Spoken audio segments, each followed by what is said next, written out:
নমস্কার বন্ধুরা, দিতির রান্নাঘর উইথ ব্লগ চ্যানেলে আপনাদের প্রত্যেককে স্বাগত। দেখুন, আজকে নিয়ে চলে এসেছি দুর্দান্ত স্বাদের কুমড়ো ঘন্ট। তো চলুন, বিশ্বাস করুন, গরম ভাতে বা রুটি পরোটা যাতেই বলুন, অসম্ভব সুন্দর খেতে। তো চলুন ঝটপট দেখে নিন আজকের এই কুমড়ো ঘন্ট আমি কিভাবে বানালাম। তো দেখুন বন্ধুরা, গ্যাসের ফ্লেম অন করে কড়াই বসিয়ে দিয়ে দিয়েছি তেল। আর এদিকে কুমড়োর এই রেসিপিটার জন্য আমি কুমড়োটাকে এইভাবে ছোট ছোট করে কুচিয়ে ধুয়ে পরিষ্কার করে রেখেছি। তো চলুন তেলটা আগে ভালোভাবে গরম করে নিই। তেল সুন্দর গরম হয়ে গেছে।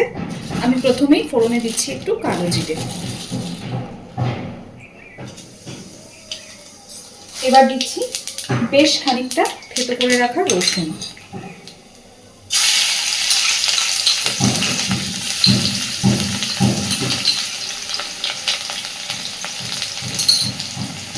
একই সাথে দিয়ে দিচ্ছি খানিকটা পেঁয়াজ কুচি আর চেরা কাঁচা লঙ্কা।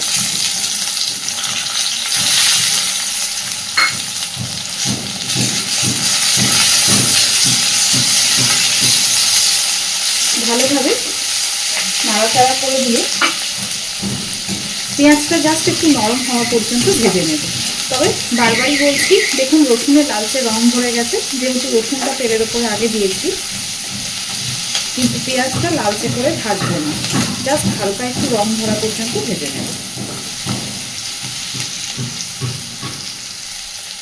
বেশ একটুখানি নরম হয়ে এসেছে পেঁয়াজ। এই পর্যায়ে আমি দিয়ে দিচ্ছি কিছুটা ছোট চিংড়ি মাছ।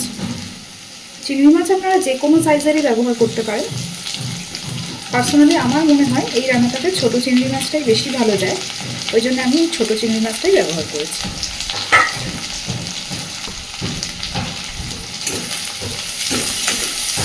চিংড়ি মাছ দিয়ে একটু নাড়াচাড়া করে নেব। কুমড়োর ছক্কা, কুমড়ো ভর্তা, অনেকভাবেই অনেক কিছুই কুমড়ো রান্না এইভাবে বানিয়ে খেয়ে থাকি, কিন্তু চিংড়ি মাছ দিয়ে কুমড়োর এই রেসিপিটা যে কোনো দিন বাড়িতে একবার বানিয়ে দেখবেন।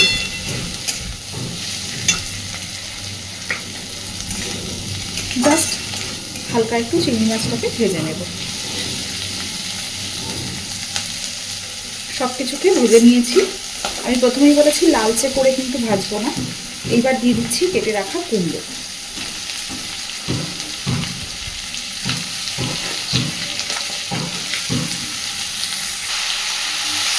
খুব ভালোভাবে সব কিছুকে মিশিয়ে দেব।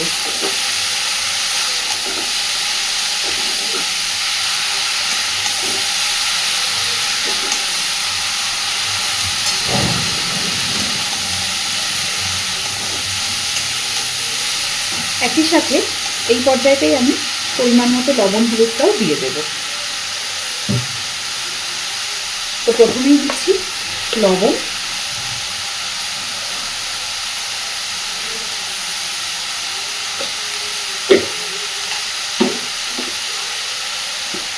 এবার দিয়ে দিচ্ছি হলুদ গুঁড়ো।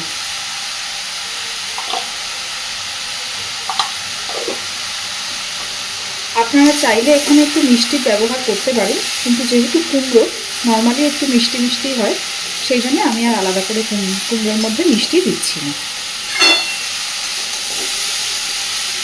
সব কিছুতে ভালোভাবে নাড়াচাড়া করে মিশিয়ে ঢাকা দিয়ে দেব। আর এই রান্নাটাতে কিন্তু একটু মিডিয়াম টু লো ফ্লেমে ঢাকা দিয়ে দিয়েই করতে হবে, কারণ আমি এই রান্নাটাতে কোনো রকম জলের ব্যবহার করব না।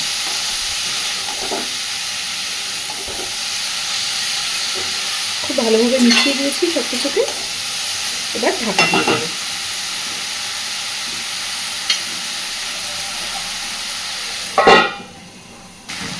দেখুন বন্ধুরা, অনেকটাই কমে গেছে। মাঝে মধ্যেই ঢাকনাটা তুলে তুলে একটু করে নেড়ে দিতে হবে, তা না হলে দেখুন কড়াইতে আস্তে আস্তে লেগে যাচ্ছে।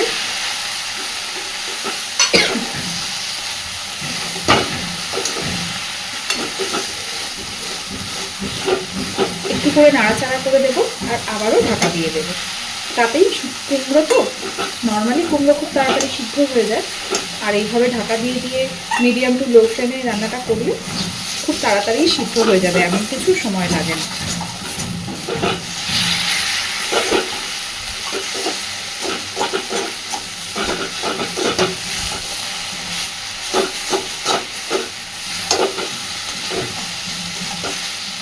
আবারও আমি ঢাকা দিয়ে দেবো।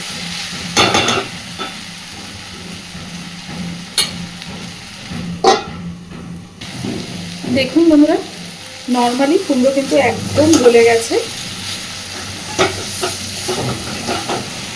সুন্দরভাবে সব কিছু ভাজা ভাজাও হয়ে গেছে, সিদ্ধও হয়ে গেছে সুন্দর।